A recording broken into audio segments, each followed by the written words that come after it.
Seharian, Nyonya Tama bekerja di supermarket membantu pelanggan dengan kantong plastik. Meskipun merasa lelah karena ada banyak pelanggan, namun Nyonya Tama merasa sangat puas. Itu karena siang tadi dia bisa makan siang gratis di kantin karyawan supermarket.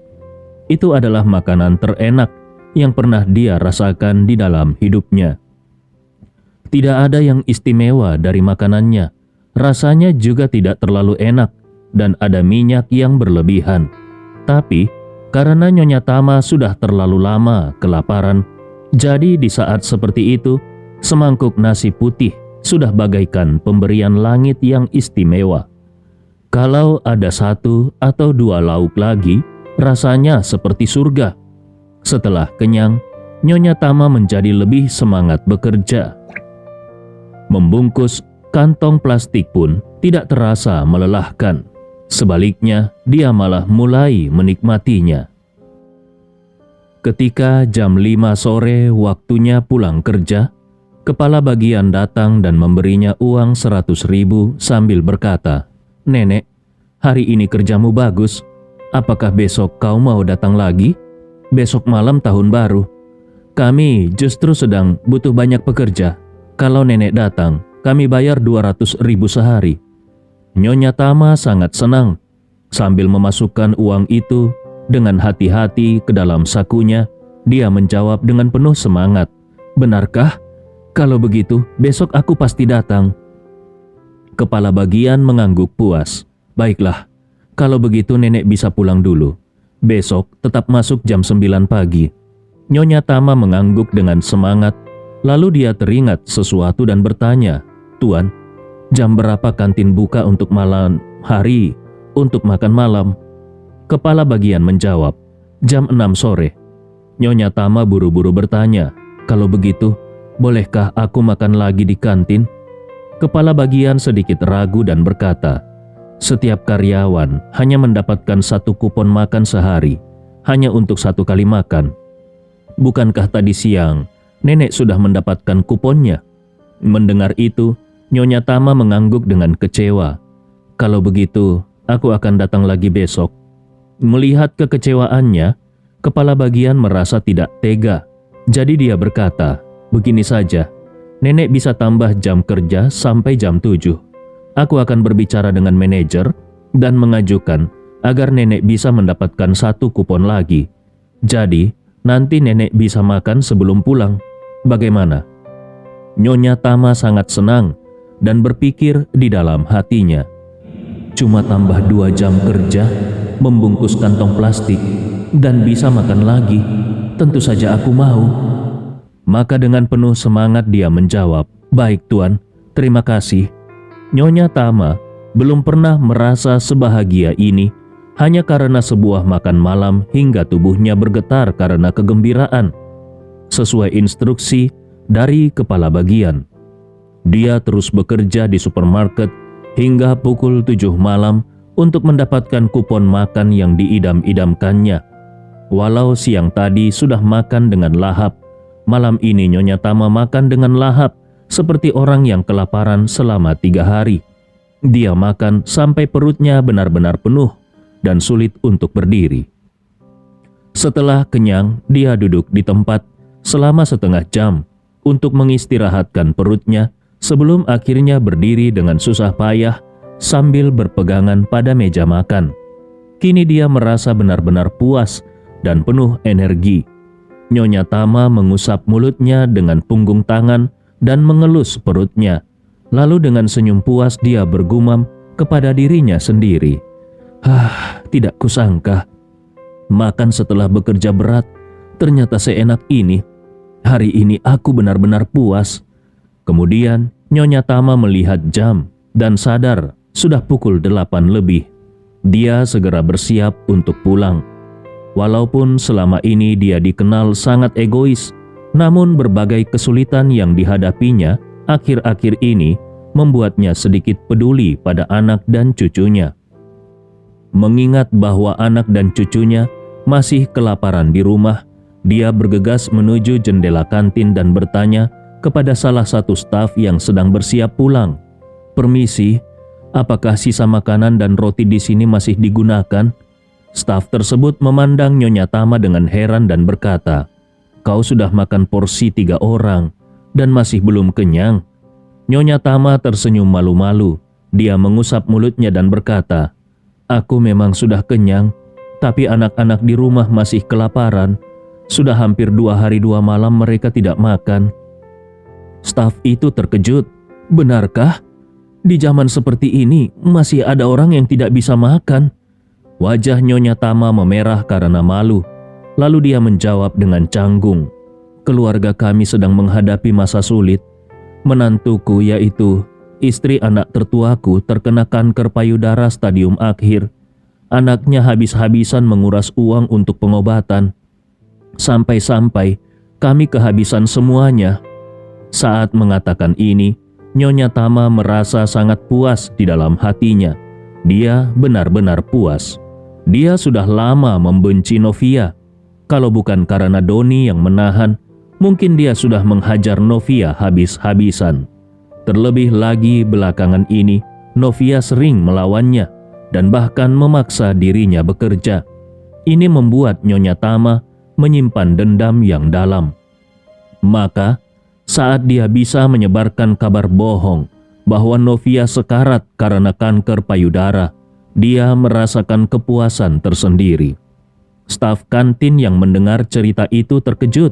"Astaga, kanker payudara stadium akhir, itu mengerikan."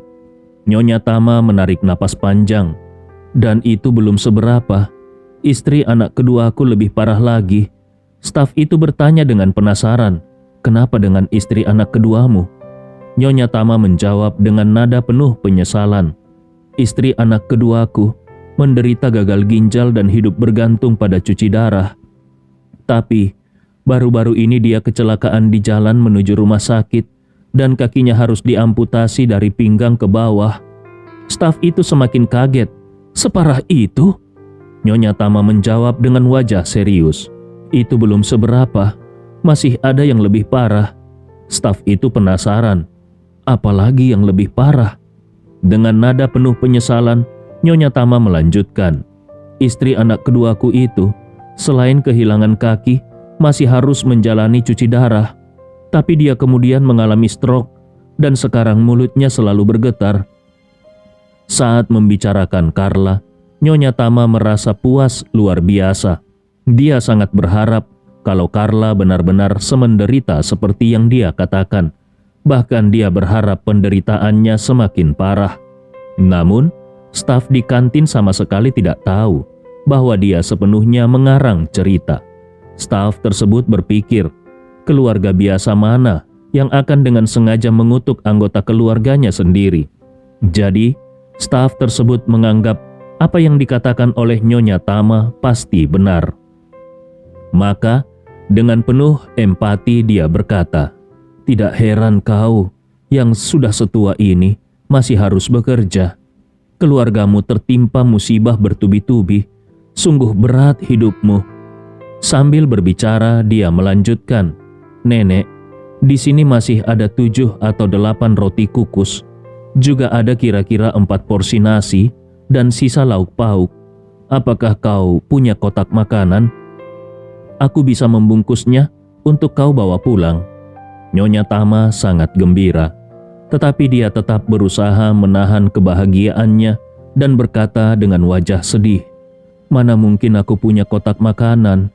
2 menantuku hampir mati, aku tidak mampu membelinya." Sambil berbicara, nenek itu melihat kantong plastik yang tergantung di dekat meja dan dengan spontan berkata, "Bagaimana kalau begini, Nona? Tolong bungkuskan semua sisa makanan itu dalam kantong plastik. Aku akan membawanya pulang." Staf tersebut langsung mengangguk dan berkata, "Tidak masalah selama kau tidak merasa jijik." Nyonya Tama buru-buru menjawab, "Tidak jijik, aku tidak jijik sama sekali." Dengan cepat, staf tersebut mengemas semua sisa makanan untuk Nyonya Tama hingga penuh dalam 4 kantong plastik besar. Begitu memegang kantong itu, Nyonya Tama mulai menyesal dan berpikir, "Sebanyak ini ternyata terlalu berat. Bagaimana aku bisa membawanya pulang?" Namun dia segera berpikir lagi. Tidak, aku harus membawanya pulang. Dengan makanan ini, keluargaku bisa bertahan setidaknya 2 hari. Kalau hanya mengandalkan 100.000 yang aku peroleh hari ini, aku bisa buat apa? Dengan pikiran itu, dia berterima kasih dan sambil menggigit bibirnya, dia membawa 4 kantong besar makanan dan berjalan pulang ke rumah. Dalam perjalanan pulang, Nyonya Tama tidak mau membuang uangnya untuk naik taksi karena menurutnya naik taksi dari sini ke rumah akan menghabiskan banyak uang. Setelah dipikir-pikir, naik angkot jauh lebih hemat. Dia pun membeli 2 sosis di toko pinggir jalan. Dia bermaksud memberikan sosis itu kepada Paul dan Basri untuk menambah tenaga mereka, sekaligus menukarnya menjadi uang kembalian untuk ongkos angkot. Dengan membawa kantong-kantong besar makanan, akhirnya Nyonya Tama sampai di kompleks perumahan kelas atas Villa Desilen. Saat hendak melewati gerbang, seorang wanita paruh baya berpakaian mewah mencibir dan berkata, "Dari mana datangnya nenek tua ini? Dia membawa sisa makanan ke sini? Apa dia tidak tahu tempat apa ini? Ini adalah Villa Desilen." Nyonya Tama yang kelelahan menjadi marah ketika melihat seorang wanita tiba-tiba muncul dan menghina dirinya. Dengan marah dia membalas, "Hei, kau tahu di mana aku tinggal? Aku tinggal di Villa Blok A. Lihat dirimu, berdandan seperti burung beo. Aku yakin kau hanya bisa tinggal di apartemen biasa." Wanita itu sangat marah mendengar ini dan langsung melayangkan tamparan sambil berteriak, "Dasar nenek tua, unit apartemenku saja harganya 500 juta. Kau masih berani mengejekku? Dengan penampilan lusuh seperti ini, berani-beraninya kau mengaku tinggal di villa." Nyonya Tama tidak menyangka setelah bekerja keras seharian, pulang tanpa berani naik taksi, dan akhirnya sampai di depan rumah, dia malah ditampar oleh seorang wanita asing. Wanita itu menamparnya sambil memaki dengan marah, "Nenek tua yang menjijikkan, kau membawa sisa-sisa makanan, tapi berani-beraninya kau datang ke Villa Desilen dengan sok bergaya. Sepertinya otakmu benar-benar ada masalah." Setelah berbicara, dia langsung berteriak ke arah petugas keamanan yang tidak jauh, "Hei, cepat ke sini. Apa kau buta? Aku sudah menghabiskan uang ratusan juta untuk membeli rumah di sini. Tapi begini cara kalian melayani pemilik properti terhormat seperti kami. Nenek tua menjijikkan seperti ini bisa menyusup masuk. Siapa yang akan melindungi suasana hati dan kepentingan pemilik properti?" Petugas keamanan pun menjadi tegang. Nyonya Tama tampak agak lusuh dan kelelahan. Sekilas terlihat jelas bahwa dia bukan dari keluarga kaya. Selain itu, dia membawa 4 kantong plastik besar yang berisi roti kukus, nasi, dan sup sayur yang tampak berantakan. Ini semakin mempertegas kalau dia tidak cocok dengan karakteristik pemilik properti Villa Desilen. Maka, petugas keamanan dengan cepat berkata kepada Nyonya Tama, "Maaf, Nenek, ini adalah kawasan perumahan pribadi. Orang yang tidak berkepentingan tidak diperbolehkan masuk. Tolong segera tinggalkan tempat ini." Nyonya Tama gemetar karena marah. Meskipun dia bukan pemilik properti Villa Desilen, tapi setidaknya dia adalah penghuni di sini dan bahkan tinggal di villa paling mewah di Villa Desilen. Kenapa dia harus dipukul dan diusir? Dengan amarah yang membara, Nyonya Tama dengan susah payah mengeluarkan kartu dari sakunya, lalu mengacungkannya, berkata marah, "Buka mata kalian lebar-lebar dan lihat dengan jelas. Ini adalah kartu akses pintu utama Villa Desilen." Petugas keamanan dan wanita pemilik properti itu terkejut. Desain kartu akses Villa Desilen sangat elegan dan ada logo khas Desilen di atasnya. Sebagai pemilik properti dan petugas keamanan di sana, mereka sangat familiar dengan kartu itu. Ketika melihat kartu itu, keduanya memiliki pertanyaan yang sama di benak mereka. Apakah mungkin nenek tua ini benar-benar pemilik properti Villa Desilen? Wanita paruh baya itu berkata, "Siapa yang tahu kalau kartu yang kau tunjukkan itu asli atau palsu? Coba kau gesek dulu kalau berani." Nyonya Tama menjawab marah, "Baik, tunggu saja. Aku akan menggeseknya sekarang juga." Setelah berbicara, dia langsung menggesek kartu itu di area sensor gerbang. Gerbang otomatis segera berbunyi. "Selamat datang kembali, penghuni Villa A14 yang terhormat." Di Villa Desiland, penghuni dibagi menjadi dua kategori.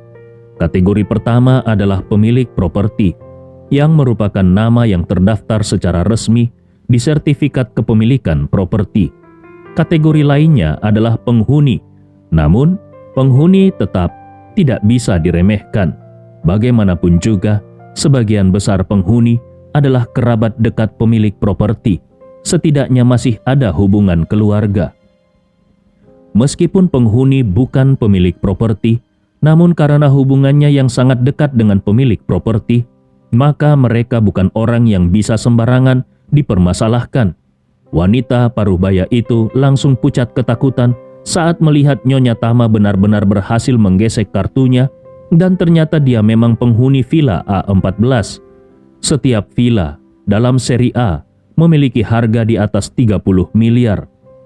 Sesuatu yang jelas di luar jangkauannya. Jadi, wanita itu sangat sadar bahwa siapapun yang bisa tinggal di villa seri A pasti memiliki pengaruh yang jauh lebih besar darinya. Memikirkan bahwa dia baru saja menampar nenek ini, wanita tersebut hampir saja kencing di celana karena ketakutan. Dia berpikir dengan cemas di dalam hatinya. Selesai sudah. Kali ini aku benar-benar membuat masalah besar. Siapa yang menyangka kalau nenek ini benar-benar punya akses? Barusan aku bahkan menamparnya. Kalau dia tidak mau memaafkanku, bukankah aku akan menghadapi masalah besar? Petugas keamanan juga gemetaran dan bergumam di dalam hatinya. Oh tidak, apa-apaan ini? Apakah nenek ini benar-benar penghuni di Villa Desiland? Kenapa aku tidak punya ingatan tentang dirinya? Apalagi setiap orang yang tinggal di area villa pasti kaya raya atau berpengaruh besar. Kalau nenek ini benar-benar kaya, berpengaruh, dan memiliki latar belakang kuat, kenapa dia membawa beberapa kantong makanan sisa kembali ke Villa Desiland? Apakah sekarang orang kaya sedang tren makan sisa-sisa makanan? Nyonya Tama dengan marah menantang wanita itu. Lihat dengan jelas, sekarang katakan, apakah aku ini penghuni A14 atau bukan? Wanita itu ketakutan setengah mati. Saat dia gemetar, tidak tahu harus berbuat apa. Kebetulan pada saat ini, Ridwan baru kembali dari berjalan-jalan. Meskipun dia melihat punggung Nyonya Tama, dia belum sempat mengenalinya, namun sudah mencium bau sisa makanan. Dia menutup hidungnya dan berniat untuk mengambil jalur lain. Ketika Ridwan sampai di depan gerbang otomatis, dia menggesek kartunya dan suara otomatis menyambut. Selamat datang kembali, penghuni Villa A15 yang terhormat. Gerbang otomatis terbuka, dan begitu Nyonya Tama mendengar nomor A15, dia langsung melihat ke arah itu. Dia mengenali sosok tersebut dan segera berseru, "Ridwan, Ridwan!" Ridwan menoleh dan melihat bahwa itu adalah ibunya sendiri. Dengan sedikit canggung dia bertanya, "Bu, apa yang sedang kau lakukan di sini?" Sapaan "Bu" dari Ridwan membuat wanita tadi hampir kencing di celana. Dia semakin panik dan bergumam di dalam hatinya, "Oh tidak, aku benar-benar mati kali ini. Apa sebenarnya latar belakang nenek ini? Dia tinggal di Villa A14, sementara anaknya tinggal di Villa A15. Mereka jelas merupakan keluarga elit. Aku malah menampar seorang nenek dari keluarga elit. Apakah mereka akan mencoba menghancurkanku?" Saat ini Nyonya Tama dengan marah menunjuk wanita tersebut dan berkata kepada Ridwan, "Ridwan, wanita ini menamparku. Cepat, bantu aku memberinya pelajaran yang setimpal." Ridwan merasa sedikit tidak nyaman. Dia bergumam pelan di dalam hatinya, "Ibuku ini selalu mencari masalah setiap saat. Entah orang itu benar-benar menamparnya atau tidak.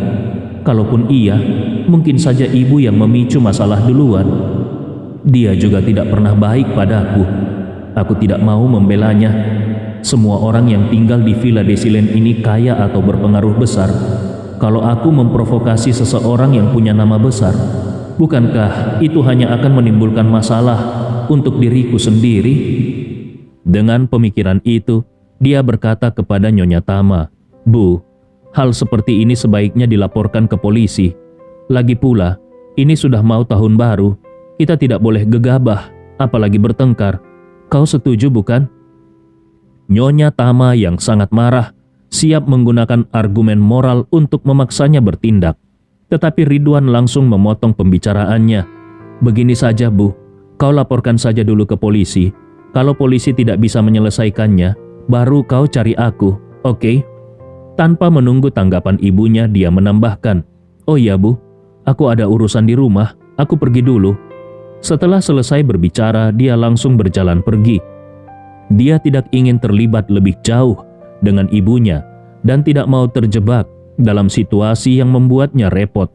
Apalagi besok adalah malam tahun baru, dan di saat-saat seperti ini, yang paling dia inginkan hanyalah merayakan tahun baru dengan tenang bersama keluarganya. Hal lainnya tidak terlalu penting. Melihat Ridwan kabur, Nyonya Tama sangat marah. Di dalam hati dia berteriak dengan penuh kemarahan, "Apa ada anak seperti ini? Ibunya sendiri dipukul dan dia tidak peduli. Ini bukan manusia, bahkan lebih rendah dari binatang." Namun, yang tidak dia sadari adalah wanita di hadapannya sudah ketakutan setengah mati. Wanita itu tidak tahu bahwa ada ketegangan dalam hubungan antara Ridwan dan Nyonya Tama, tetapi dia bisa mendengar bahwa mereka adalah ibu dan anak. Di dalam hatinya yang panik, wanita itu berpikir, "Nenek ini jelas adalah ibu dari pria itu, tetapi mereka tidak tinggal di villa yang sama. Sebaliknya, mereka membeli 2 villa terbaik yang berdekatan, satu di A14 dan satu lagi di A15. Keluarga macam apa ini? Berapa banyak uang yang mereka miliki? Seberapa besar pengaruh mereka?" Menyadari hal ini, dia sangat menyesali tindakannya yang mencari masalah dengan Nyonya Tama. Jadi, dia segera meminta maaf dengan nada rendah hati. Maaf Nyonya, aku benar-benar tidak menyangka kalau kau adalah penghuni di kawasan villa ini. Ini semua salahku, tolong jangan marah." Nyonya Tama yang masih marah berkata, "Kau menamparku dan kemudian hanya mengatakan maaf begitu saja?" Wanita itu segera bertanya, "Lalu bagaimana kau ingin menyelesaikannya? Atau katakan saja, apa yang bisa aku lakukan untuk meredakan kemarahanmu? Bagaimana kalau kau menamparku? Berapa kali pun kau menamparku, aku tidak akan melawan." Nyonya Tama merasa sangat marah, dan pada saat itu, dia ingin merusak wajah wanita tersebut. Namun dia berpikir, meskipun memukulnya, dia memang akan memuaskan hatinya. Tetapi itu tidak akan ada gunanya. Lebih baik dia memeras uang darinya. Itu akan lebih berguna. Dengan pikiran itu, Nyonya Tama berkata dengan dingin, "Kau menghinaku, bahkan menamparku. Bagaimanapun, kau harus memberikan kompensasi untuk kejadian ini, bukan?" Wanita itu tanpa ragu mengangguk, "Kau benar, aku bersedia memberikan kompensasi. Katakan berapa yang kau inginkan. Aku akan membayarnya."